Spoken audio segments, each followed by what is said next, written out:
Milton ভাইকে মেহেরপুর 2 আসন থেকে মনোনয়ন দেওয়া হয়নি। মিল্টন ভাই প্রতিনিয়ত তার কর্মকাণ্ড বৃদ্ধি করেছে। দলের নেতাকর্মীকে সাথে নিয়ে আজকের সারা মেহেরপুর জেলা ব্যাপী বিএনপিকে সুসংগঠিত করার জন্য উনি নিরলসভাবে কাজ করেছেন।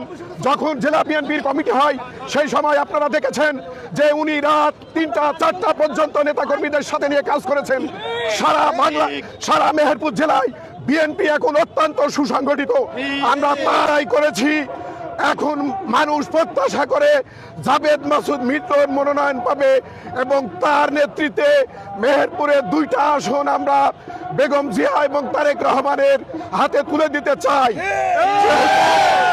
যেহেতু মিল্টন ভাইকে মনোনয়ন দেওয়া হয়নি, আমরা বিএনপির সর্বস্তরের মানুষকে সাথে নিয়ে আন্দোলন সংগ্রামের মাধ্যমে আমরা বেগম জিয়া এবং তারেক রহমানকে বলতে চাই যে আপনারা যাচাই বাছাই করে জনমতের ভিত্তিতে এই মনোনয়ন পরিবর্তন করে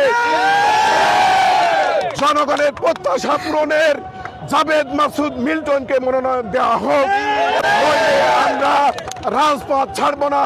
রাজপথের আমাদের কর্মসূচি, আমাদের বিক্ষোভ, আমাদের সমর্থনে চলতে থাকবে। আমার প্রিয় নেতা জাবেদ মাসুদ মিল্টন এবং আমার প্রিয় জনগণকে সাথে করে, বিএনপির জনগণকে সাথে করে আজ 17 বছর সুসংগঠিত করেছি, নার্সিং করেছি এবং বর্তমানে আমরা